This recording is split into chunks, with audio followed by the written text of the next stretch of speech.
G'day YouTube, Warbles on a lot here. We're sitting in Glen Innes facing the high school. We're going to proceed north along this road until it comes to a 90-degree bend to the east. And as soon as we get around the corner, we're going to get into a very interesting zone of radio frequency interference where the power line is going to be on the south side of the road, and on the north side of the road there's a corrugated iron fence. This corrugated iron fence seems to act as a radio reflector for the induced electromagnetic radiation coming off the power line, which is functioning as a radio antenna. So although my radio on the car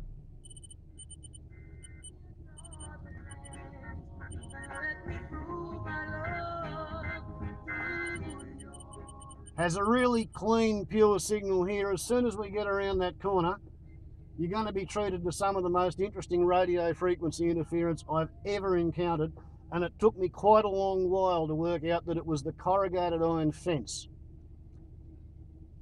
So I'm getting radio frequencies coming off the wiring above and to the right and back in from below and to the left. We'll then go around the corner, and as we proceed further along Hunter Street, we'll wind up with a clean radio again. So I'll shut up and I'll just show this to you because I think it's pretty interesting.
Rocksteady there from the Clarendonians with a tune called I'm Sorry. There you go. The slow rhythms of Rocksteady and the love theme almost eventually got labelled as lovers rock, and this subgenre became very popular with mainstream listeners.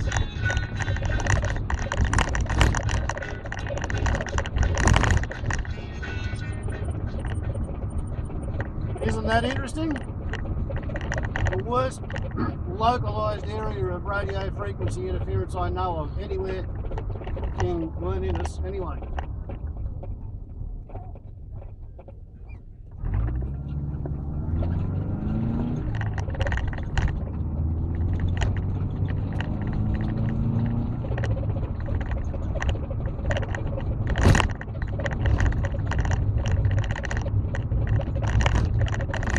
Pretty reasonable lighting at the moment, so I might just let the tape keep running. Video keep running. No tape in.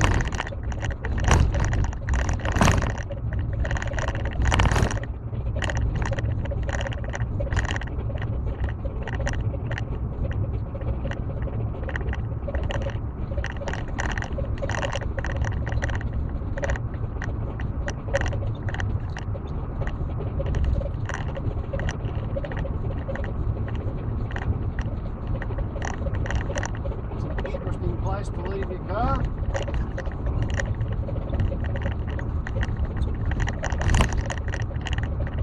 Nobody in sight.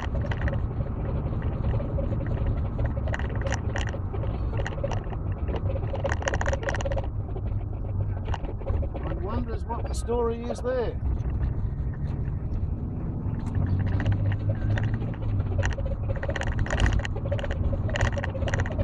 One of these days, this particular road is going to become the east-west bypass, so that traffic from Grafton to Inverell does not have to go through Glen Innes.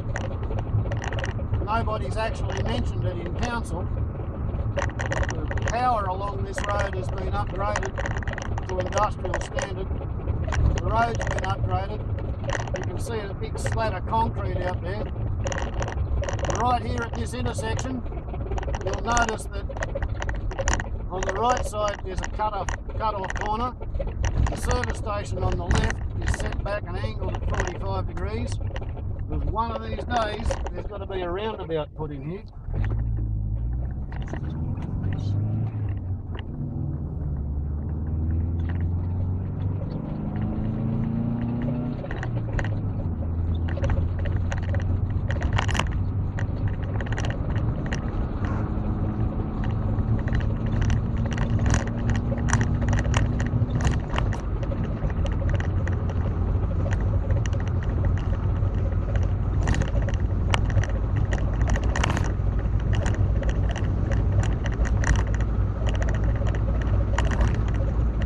These days I might make a video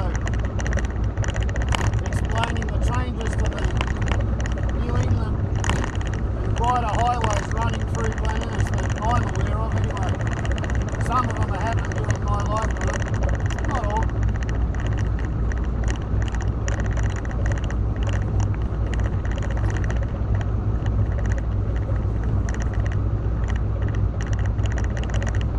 Standard trees left-hand side of the road you can see here is visual screening to keep the sewage works out of sight of people who are coming into town from the north.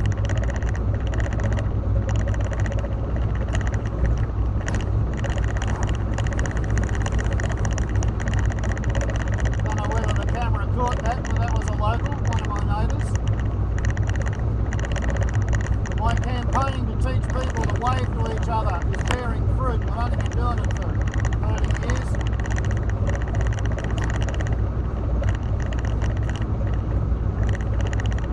If nothing else, it spreads the amount of friendliness randomly occurring among people interacting in day-to-day life.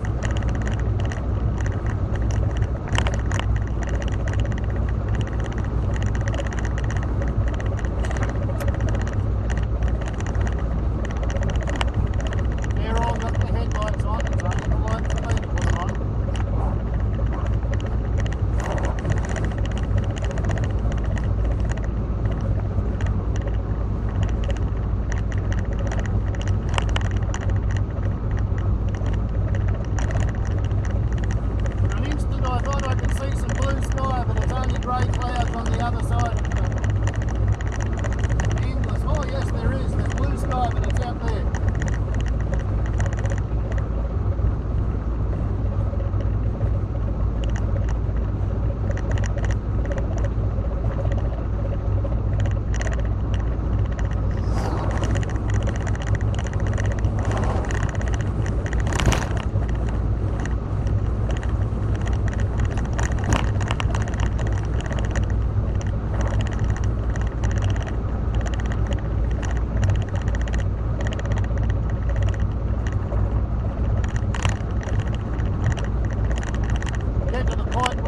Dodging the potholes, ripples in the bitumen.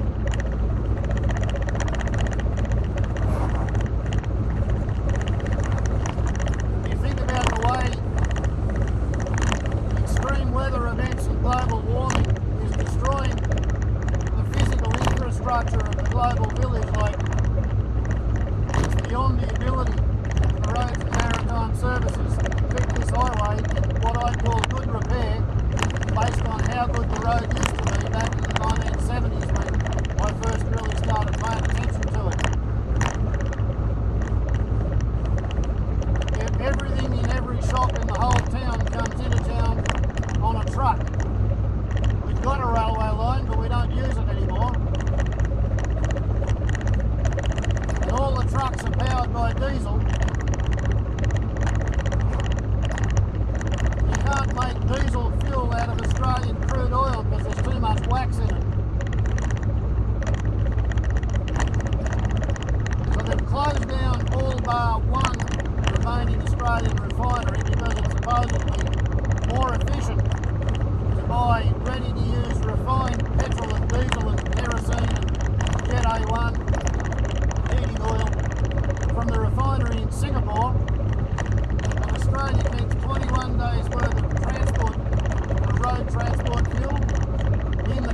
maximum. Sometimes we might have 27, sometimes we might only have 15 or so. In the supermarkets on the shelves there are enough meals to feed everybody in town 9 times. You figure on the idea of 3 meals per day per person, there's 3 days food, and there's 3 weeks worth of transport fuel. Things like this.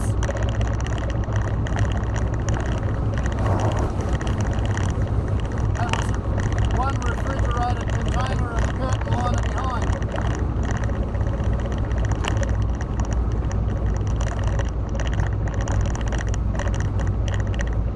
The veneer of civilization is precisely 3 weeks deep in Australia. Anything goes wrong with our continued uninterrupted supply of road transport fuel, 3 weeks later, there is no nation. There are some people who've still got something to eat, surrounded by a lot of very, very hungry people.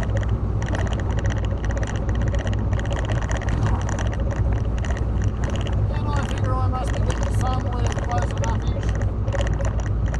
But after I get around this corner,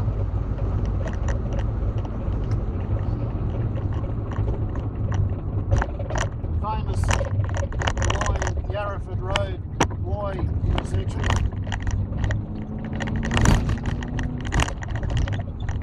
I will end the movie here. Warble's on a lot to YouTube. Ciao.